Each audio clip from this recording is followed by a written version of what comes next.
And we're back, and we just finished watching Netflix's 2020's Enola Holmes, starring Millie Bobby Brown, who most people, I guess, remember her from Stranger Things, who plays the youngest sister in the Holmes family. It's based on a series of books. By Nancy Springer. This particular movie is The Case of the Missing Marquis from 2006. Was that the first book in the series? That is the first book in the series. It's also like an intro to it. It's like Marquis a title. is a title. Super high up, right? It's like a kind of. Yeah, it's like a lord or a baron or a something. Yeah. Like an usually ace in a card stack? No. It's weird because that's usually like a French title, isn't it? Marquis. The Marquis. Yeah. Usually in England, it's just like lords and dukes and. Well, they also said, didn't he say Viscount? That's also sort of like a French title. I've heard that though, and like Austen books, Viscount. Yeah. Well, whatever. Everybody had to stick up their butt back then. Even the famous detective, her brother, which is So these are fictional accounts of what Sherlock's younger sister, I guess, goes through. She is, I guess, an amateur detective. Well, she sort of, I mean, I don't think she was trying to be a detective. It's just she sort of had this mystery thrust upon her life. She grew up, the story has that their father died, and then Mycroft went off to wherever, Mycroft and Sherlock went off to wherever young men go, like boarding schools, and then whatever life that they went and led. But women are pretty much, oh, you stay at home, you learn to embroider. The mother, I think Mycroft said it, all she had to do was stay here and live out the rest of her days without embarrassing us. That seems to be like a big thing back in that era. It was like women were just like decorative pieces that had the cruel. It is, it's terrible, but they had the ability to bring instant shame and ruin upon a family name by their actions. So it was like really strict. You got to go to school and you got to learn how to walk with poise, and basically your life was to attract a wealthy man and then bear him children. And that was it. Enola's mom had other ideas. She was very forward-thinking. Very forward-thinking. She didn't send Enola to a boarding school. She educated herself with like the family's library, and I mean the family. Everybody knows Sherlock Holmes. He's a genius detective, and. Even, I mean, this story portrays Mycroft a bit differently, but Mycroft, from what I remember, was always supposed to be his kind of smarter older brother. And this one, he wasn't stupid or anything, but he was very prim and proper and almost a tyrant. Very conservative. He was evil. Yeah, he was not a nice guy. No. Why did he let her keep the money for herself? Because he said it was his. He said it was his money. He's the older brother. He was... Well, all the father's money and the house belonged to him. Mm-hmm. He says he let, what was the mother's name? Eudora? He let her live there. Eudora or something. Eudora, yeah. He let her live there because he was busy doing his own, whatever he did. Mm-hmm. So impressions, G, what did you think of the movie? I like this movie. What did you like about it? A lot of things. Give me an example. Fighting was pretty good. And she held her own in those little scenes where she's fighting. Yeah, she finally pulls off that crazy, what was it called? Like the corkscrew move at the end. Yeah, she finally did it. Yeah, corkscrew. Did you have a favorite character, G? Enola. Enola's pretty righteous. Enola. What about you, Olive G? What did you think of the movie? It was good. Yeah, what'd you like about it? Trying to give no spoilers, okay? Oh yeah, that's right. This movie just came out. We should try not to give any spoilers. Who was your favorite character?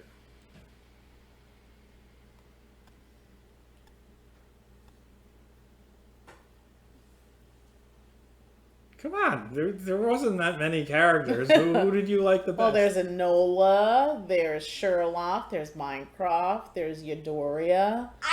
take any boys in this movie. They're horrifying. Yes, the boys Evil. are terrible in this. Yeah, boys have cooties. Yeah. Did you like Mrs. Harrison? Who's Mrs. Harris? She was the lady that ran the school. Oh, she was terrible. She was terrible. What about Edith? Edith was the lady that was going to hit Sherlock with the teapot. She also was teaching the women like self-defense in another scene. Did you like Enola? Yes. You Yeah. did? Okay. Why did you like Enola? Smart. Smart is And good. caring for the goats that almost killed themselves. Was it goats or sheep? Ooh, I think it was a sheep, Yeah. and she saved it from falling off a cliff. And her mom was like, it's good to care about people, but you got to take care of yourself too. As well, yeah, which is good advice. Mm-hmm. What else did you think about Enola?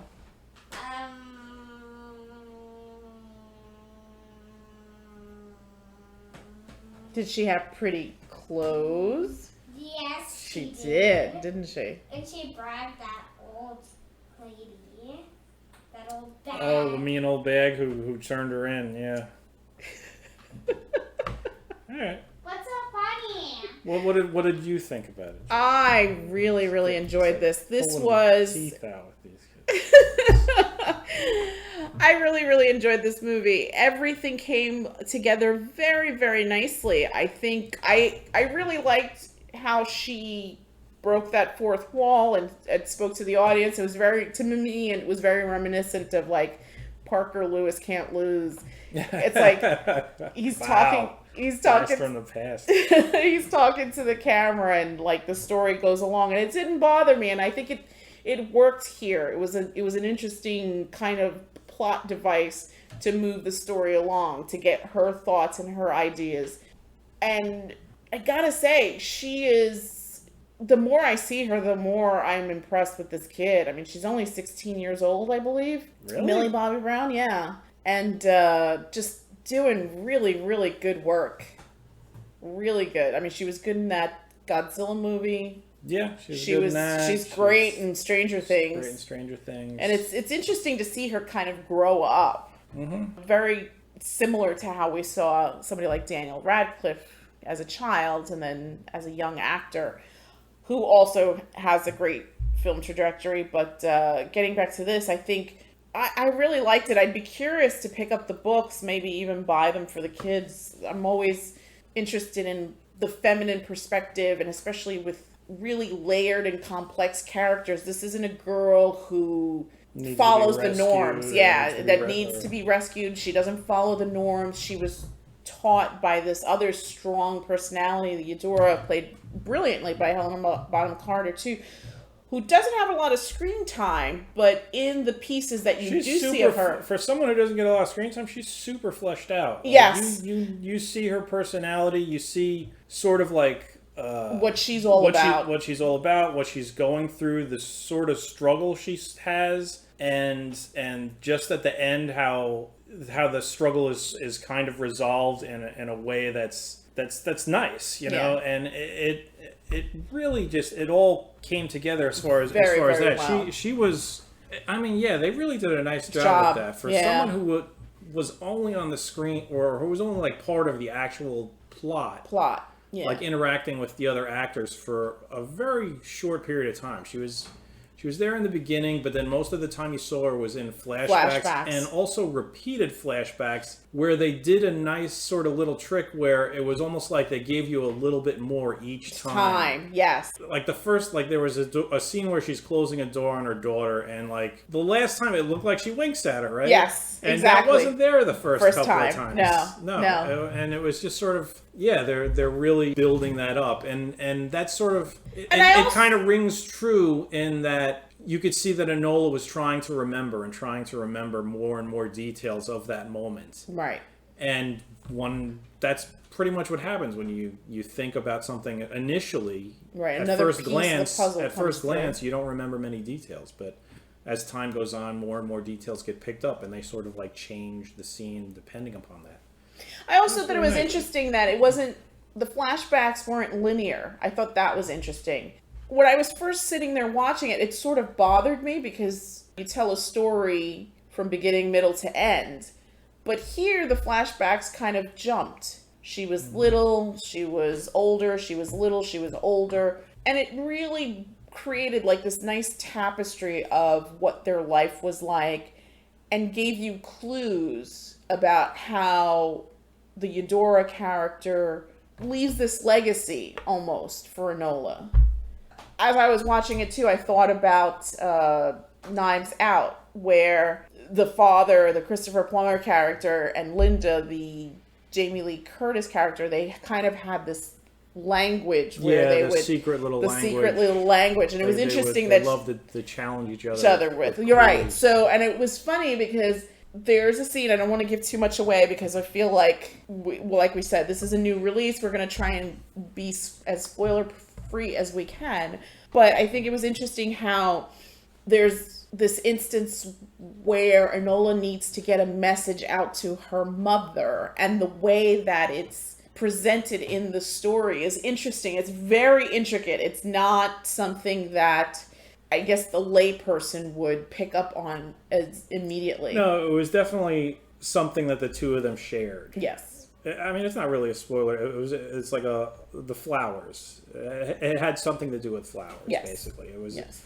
And that was the mother was she would always be painting flowers, and they used that as sort of like a tool in which to communicate, or try to communicate at least. And that was very clever, yeah. That was very clever. And it was also like a running theme, this whole idea. There's another character, a marquis, who seems to very much like gardening and flowers, and there's a scene where Enola, disguised as someone else, goes to the Marquis's home, and she's talking to one of the people that works on the grounds, and he said that, the Marquis could never stay indoors. He always was out here. Yeah, well, I mean, he pretty much said as much when the two of them were talking, and he knew like all the stuff that was just growing that was edible. So right. He loved the outdoors. He loved flowers. Which was sort of like, so does her mom. Yeah. So there was these like nice little things that sort of tied together in the story that were interwoven throughout. Yeah.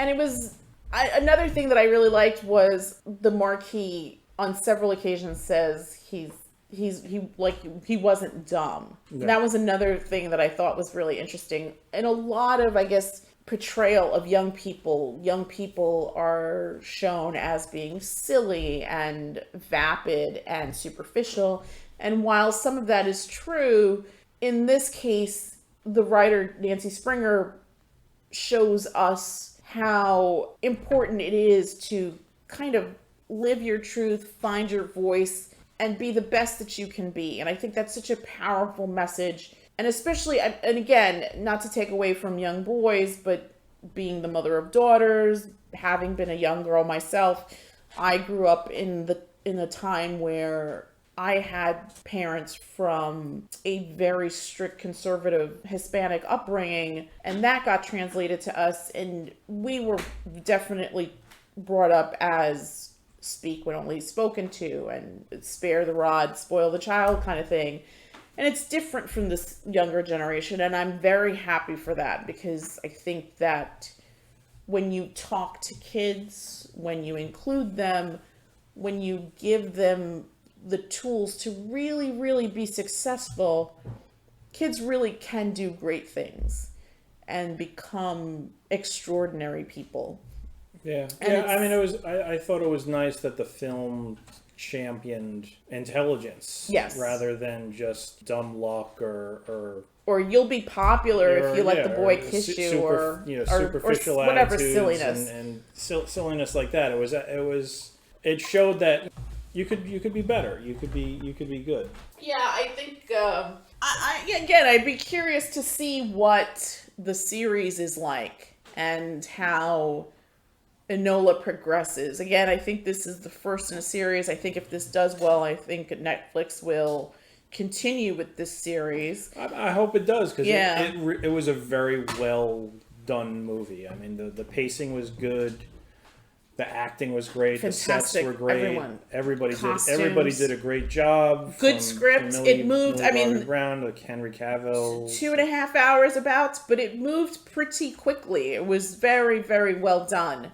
I think a lot of story happened, but a lot of things were resolved, and it was satisfying, right? As a whole piece. Yeah, I mean, it was a 2.5 hours. Yeah, that's a long movie, but they had a lot to tell. I mean, the first part is pretty much dominated by her origin and whatnot. And the second part of the film, it's taking you on a certain ride, and then it sort of gets sidetracked to a different ride, and then that adventure concludes. And I wasn't bored. I was never bored about bored either. The characters, they pulled me in. Yeah, trying to do something with kids is tough. Lots of distractions, but the characters kept me interested for the ride. Yes, agreed. And that was good. That's the mark of a good movie. Good writing. You felt more connected, I guess, with Enola because of the fourth wall breaking. Yeah. The fact that at certain points she would actually even ask the audience, what do you think? What do you think about this? Yeah, what should we do here? And the message of being a strong female is timely. It's timely, yeah. And back in 1800s London as well as 2020 America. Mm-hmm. Yeah. It's hard to be a young person, I think. It's hard to kind of find your footing, especially in a crazy world that's constantly evolving and constantly changing. And sometimes that instability and that not knowing can be somewhat unsettling. I think we're living in a very strange time as we speak. And it's got to be tough for young people to kind of maneuver all the weirdness of this world that we're currently living in. So to have this fabulous young lady character come on the scene and be sort of like a ray of hope and inspiration, I think is great, especially for younger girls who maybe don't always see positive messages. I feel like a lot of advertising towards young people is somewhat sexualized, which is unfortunate because it's sexualized. It's a lot of it is basically really superficial. Yes. I mean, a lot of the personalities that you see young people gravitating towards, upsetting. There's no real heroes anymore. It's just, look at me. I'm going to make. I'm going to watch a YouTube video, and now you could watch me watch a YouTube video. Please give me money. Yes. Look how pretty I am, or look at the stupid thing I'm about to eat.